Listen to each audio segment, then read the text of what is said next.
Welcome back, everybody. Today we're sort of going to do story time with Mike and walk you through something that happened in this very house that I am standing in now. This is a house that my wife and I rent out now, and our tenant just left, so I thought it would be a good time to sort of walk you guys through what happened years ago. I guess it was probably before the Mr. Guns and Gear channel even existed, but somebody tried to break into this house.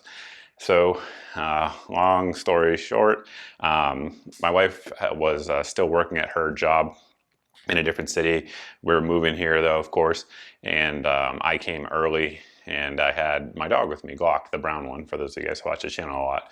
And this is the master bedroom of this home. It's a single floor home.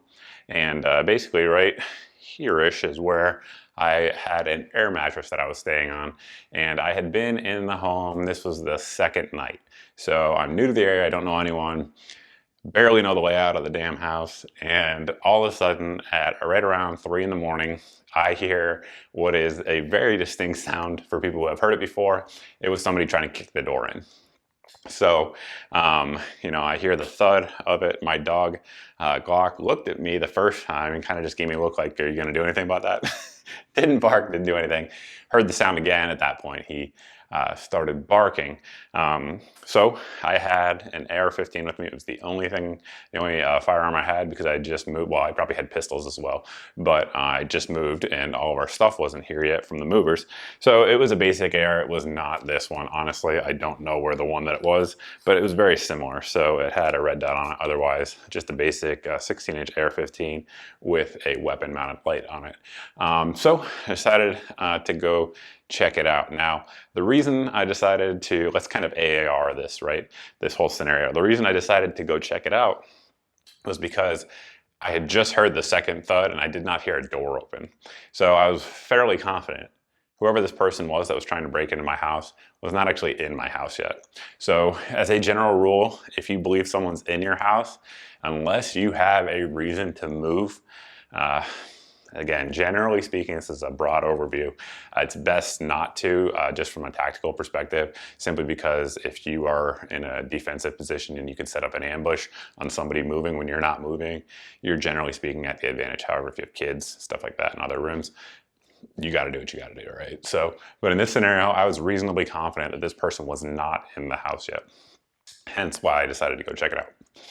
So I grabbed my AR-15, maneuvered through the hallway. We're going to reset the camera up here so you guys can kind of get an idea of what that looked like. As of right now, when I'm filming this, it's kind of dusk out. I decided not to turn any lights on just to kind of give you guys an idea of how things would have sort of looked. I do have a light though down by the camera.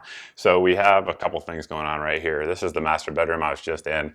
We have a guest bedroom, another guest bedroom, or a kid's bedroom, whatever the case may be. Those rather have entry points via a window only. So at this point, there's 2 doors in the house that this could be. So my point in saying that again is that, again, I believe reasonably that this person is not in my house at this point. And I'm not super concerned about these 2 doors being here because didn't hear any windows breaking, anything like that. These are not door-fed rooms. So I essentially just bypassed them, right? So came out, weapon collapsed like such, came out. Right, at this point, right where you guys are right now is the entry to the foyer. So the front door is to my left, to your right, I suppose, as you're looking at it. We also have a door in this house, which is right behind you to the right, your left, as I'm looking at it. So again, at this point, I don't know which door it is. I'm suspecting it's the front. I don't know that. So that's, kind of our decision point here. Let me reposition the camera again, let you guys get a look at it. Just in case anybody's wondering, this door right here is actually a bathroom and there's no way to get in there. It has 4 walls. The door here is, the hallway door rather, is the only way that you can feed through that entrance and get into this room. So again, kind of just bypassed it. So at this point, again, this is how my rifle's relatively set up. Light is on the left side, which in this scenario here, as I'm about to pie left, is a disadvantage, simply because in order to get my light far enough over rather to not backsplash myself and but still illuminate where I'm going, I need to actually come over more than I otherwise would like to in a somewhat compact position.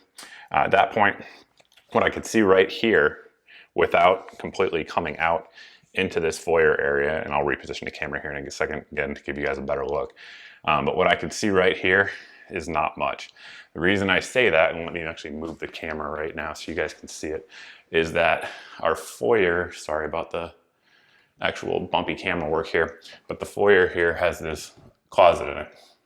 So I can't actually see the door. So in order to actually see the door, unfortunately, again, in this scenario, I need to come out a little bit further than I want to and somewhat expose myself to the door. We'll reposition the camera and kind of take it from there. Due to the dimensions of this foyer, it's kind of hard to show you where I was coming out of. Where I was coming out of is right here. This is the hallway entrance that I was having to pry around, and this piece right here is preventing me from seeing out this window. Now, at the time of the break-in, or attempted break-in, I should say, these were not frosted over. These windows were crystal clear, which plays in a big role in what I'm about to tell you. However, afterwards, I was like, those windows cannot be crystal clear, and that's why I frosted them, because it kind of is not a good thing when something can just look right in your house, in my opinion.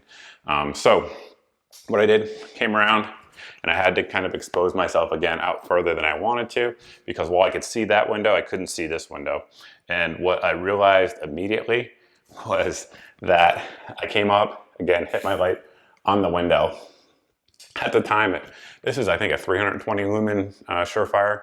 Back then, I don't know if they had lights this bright, but anyway, whatever light it was bright enough at 5 feet to clearly see a male, aged probably, I would guess, 40 to 50 years old, medium build, looking in the window.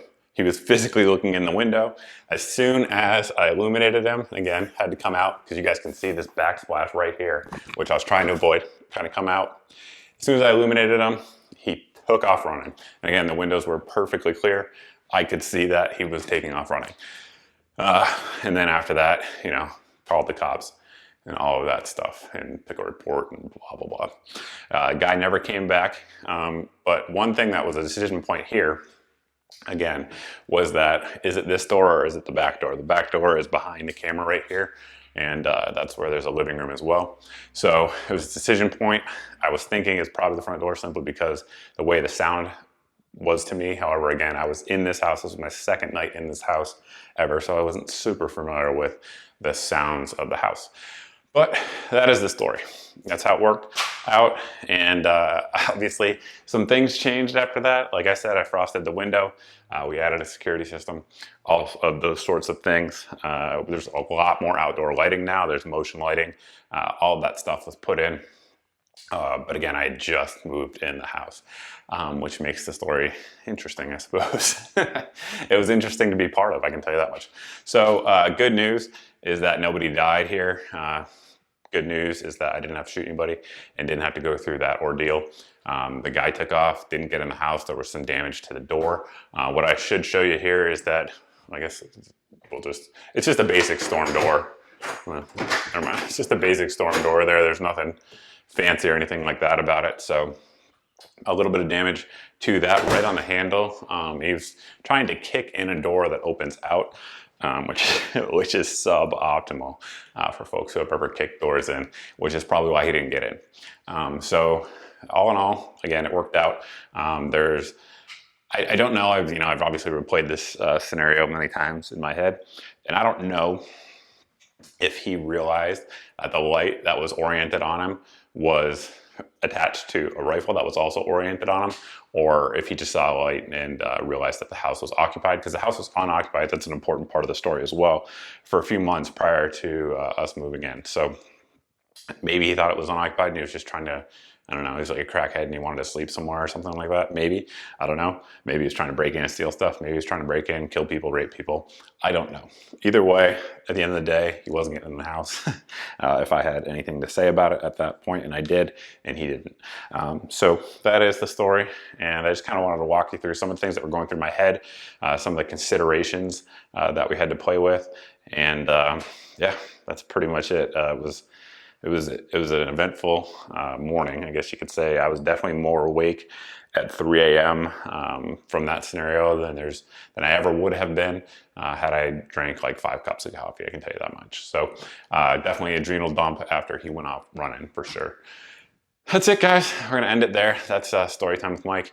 And like I said, it worked out well for everybody involved, as well as it could have, I guess you could say. So that's pretty much it. Thanks for watching. Thanks for subscribing. If you guys aren't subscribed, you like this video, other videos that we do here, make sure you hit that subscribe button. And I look forward to seeing all of you in the next video.